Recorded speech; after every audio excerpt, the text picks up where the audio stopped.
Hello everyone, my name is Mr. Big T Anderson, and this is Way of Choices. The author is Mao Ni, translator is Hypersheep and Pingu. Sorry, had to say that another time to get it right. So I am trying to work my way through these. Hopefully you do enjoy them. I've found that they are a different form of writing than I'm normally used to here. I know all these are just chapter 1 or chapter 1 and prologue in the cases, but I do hope you take the time, go through it, and hit the link down below, give it a read. In this case, we're only going to do chapter 1 as the prologue is actually fairly lengthy, so I need to actually keep it down to something I can do fairly well. This is Way of Choices.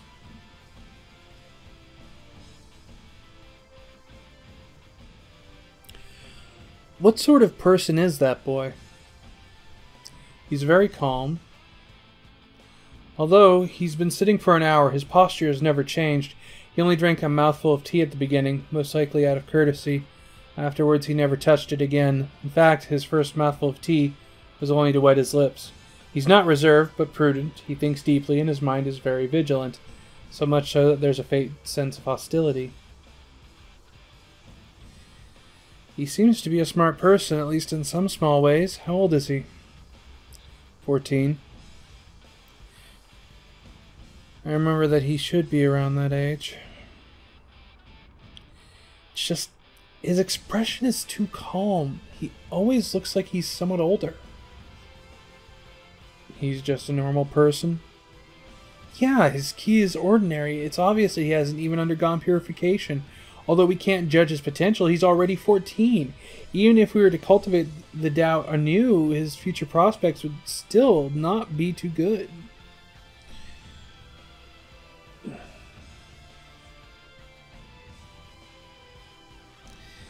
Even if he had future prospects, could they possibly compare to the final disciple of the longevity sect master?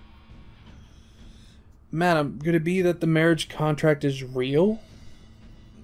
The authenticating object is real, so the marriage contract is naturally also real. But back then, how could the old master have actually agreed to such a marriage for the young lady? If the old master were not dead, perhaps he could give us an answer. Open the door. I'll go see him. And with a creak, the door to the house slowly opened. The clear and beautiful sunshine spilled into the room, illuminating every corner, and the madam's beautiful complexion and half a jade pendant she tightly gripped in her hands. The elderly nanny that had just been talking to her stood in the corner, her entire body cloaked in the shadows. If one did not pay careful attention, it would be very difficult to notice her. Supported by the old nanny, the madam walked out of the room. She ambled forward like a young willow, buffeted by the wind. Strangely enough, the precious golden hairpin in her hair and the jade rings and ornaments on her body did not make a single sound. The courtyard was covered in the mottled shade of the trees, and on the lawn there were 10 odd trees with thick trunks. It would take several people to surround. No servants or maids could be seen on either side of the stone path, but far off in the distance one could see many people kneeling. The silent atmosphere was permeated with a sense of austerity, like those trees that stretched ramrods straight to the sky, or like the cold weapons displayed all around the reception pavilion. The owner of this estate was someone who had performed outstanding military service to the great Zhou dynasty, the Divine General of the East, Zhu Shiji. The Divine General ruled his home like he commanded his troops. His estate had always been austere and quiet. Because of the matter that had occurred today, though, the servants and maids had all been forced into a side garden. The atmosphere in this place had naturally grown even more oppressive. The spring wind that blew over the walls of the courtyard seemed to freeze. Madame Zhu crossed the courtyard and came to a side reception hall. She halted her steps and looked at the youth within, her eyebrows slightly raised.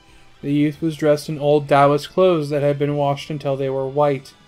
His complexion was soft, immature, his appearance bright and proper. His eyes were bright, possessing an indescribable flavor, as if he could see the truth concealed in many matters. They were like mirrors. The youth had placed his luggage by his feet. It seemed very ordinary, but had been organized in an extremely tidy fashion. Moreover, not a single speck of dust from his journey could be seen. Even the bamboo hat tied to the top of his luggage had been wiped sparkling clean. What made Madame Zhu raise her brows was not these things, but rather not even a single strand of steam arose from the cup of tea on the table. This youth was still as calm as ever, not a single hint of boredom. It was very difficult for a person at his age to possess such calm and patience. This was a person that was very difficult to deal with. However, this sort of person was often very proud. After he had entered the estate of the Divine General and spoken a few words to that nanny, not a single person paid him any attention. He had already been sitting in the side reception for half an hour. It was natural for him to be somewhat bored, however. Shen Chang had grown accustomed to loneliness as a child, so he did not find the boredom difficult to bear. While waiting for someone to hurry over, he was silently reciting to himself the commentary on the 6th scroll of the Flower Court Classic. He wanted to return this marriage contract, as he had many things he needed to do after resolving this matter. It was true that he had only taken a mouthful of tea upon the table, and had only done so to wet his slightly dry lips. But it was not out of any reservation or prudence like that nanny had guessed. Rather, it was because he felt that if one was a guest at another's home, if one drank too much tea and wanted to go to the restroom, it would inevitably seem like one was somewhat lacking in manners. Moreover, even if the teacups in the Divine General's estate were all made from extremely precious Fuyao porcelain, he was still not used to drinking water from the cups of others. On this aspect, he was somewhat of a clean freak. He stood up and gave the bow of a junior to that elegantly and splendidly dressed madam. He guessed that she was Madame Zhu of the estate. He thought to himself that he would finally be able to resolve the matter, and he stuck his hand in his bosom, preparing to take out the marriage contract. However, Madame Zhu raised her hand to indicate that there was no rush. She leisurely seated herself in the owner's seat and took the tea the stewardess had brought. Gazing at his calm expression, she asked, "Have you visited the Mausoleum of Books, or the Bridge of Helplessness? Or perhaps you can go to the Li Palace and see the Vines of Eternal Spring. It's very beautiful." He thought to himself that these were just pleasantries. He never thought that pleasantries were necessary, but since these were the words of a senior, he could not naturally be lacking in etiquette. He simply and briefly gave a respectful answer. "I still have not, but I will in the coming days."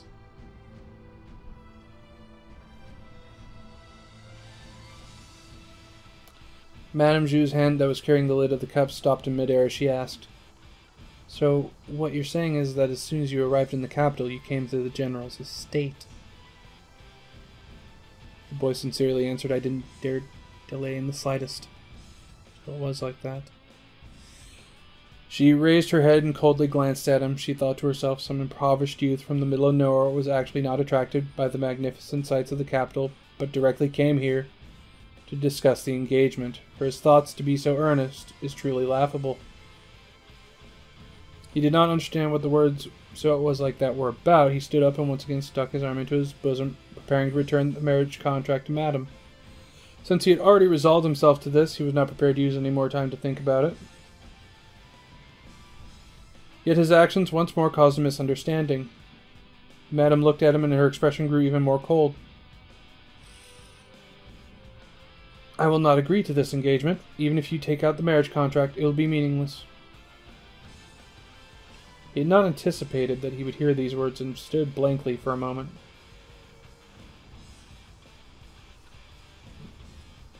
"The old master was saved by your master many years ago, and then he set up this engagement. This seems like a fantastical tale."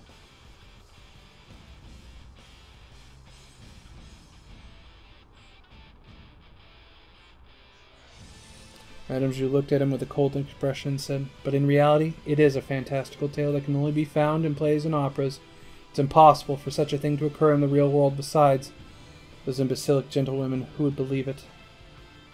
The boy wanted to explain, to say the purpose of his coming was to end the engagement, but when he heard those arrogant words and saw the unconcealed disdain and indifference, he found it very hard to open his mouth. At the moment, his hand was still in his bosom, already touching the edges of the somewhat stiff pieces of paper. One sheet of paper was the marriage contract personally written by the Grand Minister. The other sheet of paper contains girl's date of birth and horoscope. The old master who departed from this mortal coil 4 years ago. The marriage no longer exists.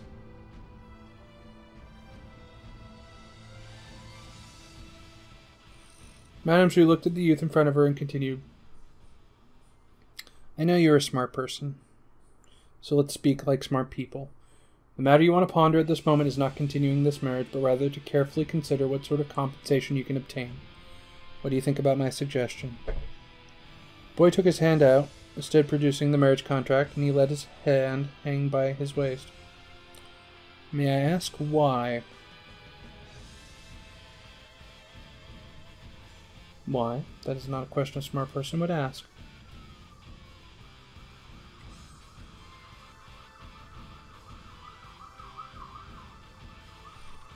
Madame Zhu looked at him expressionlessly and said, Because your teacher's medical skills are not bad, but he is still just a normal Taoist, while this is the Divine General's estate, and you are just a youth from the countryside wearing old Taoist clothes, while my daughter is the young lady of a Divine General's estate. You are a normal person. While the Divine General's estate is not a place a normal person should be able to enter. Was my explanation clear enough? Chen slightly clenched his hand, but his voice didn't tremble. Oh, it was very clear. The madam looked at his face, which still had a childish air about it, and decided to exert a little more pressure. She had a clear understanding of what a smart and proud person could bear the least. In a short while, he would definitely end the engagement of his own initiative. She placed the teacup on the table, stood up.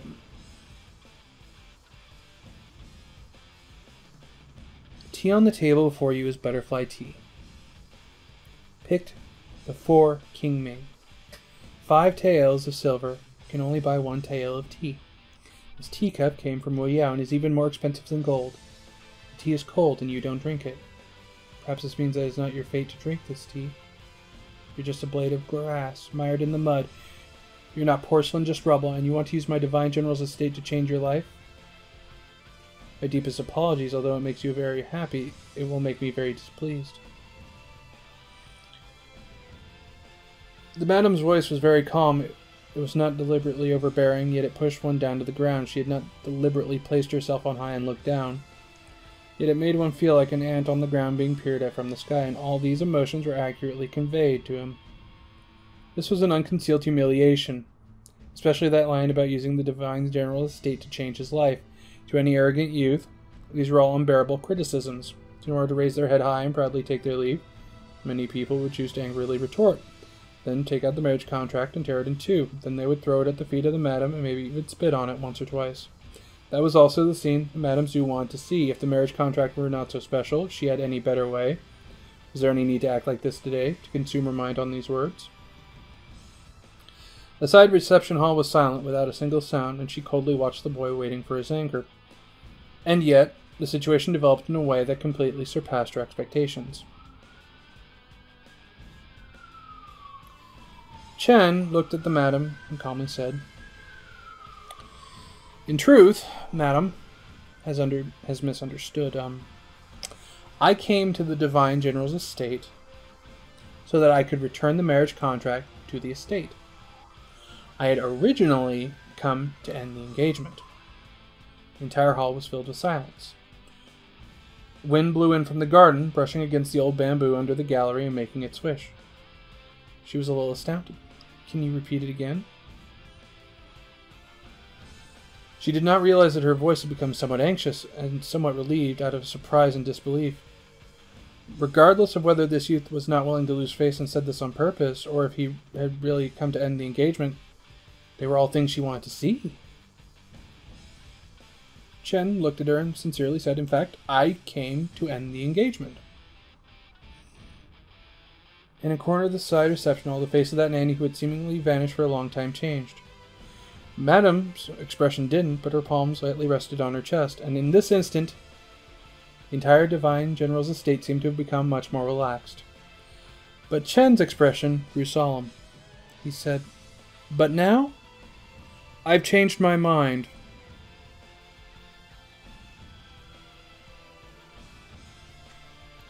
Spring wind in the estate once again grew cold, the atmosphere oppressive. In the gloomy corner of the reception hall, the wrinkles on the nanny's face, which were countless deep ravines, were suddenly deluged in water. Madame Zhu suddenly felt like she had done something wrong. She forcefully suppressed the unease in her heart that had sprung out of nowhere and made her voice as warm as possible. Since you've already come around to the idea, is there any need to rashly say those words? Wouldn't it be better? But she was amazed to discover the youth had no intention of continuing to listen.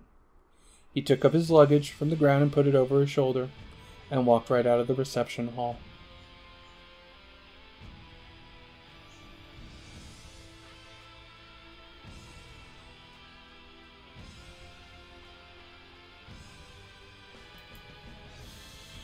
So, that was Way of Choices, and we all know a few people that maybe let their mouth get a little too far. So, hopefully you enjoyed this. Links down below if you want to read more of the story, and have a good one. Ta-ta for now.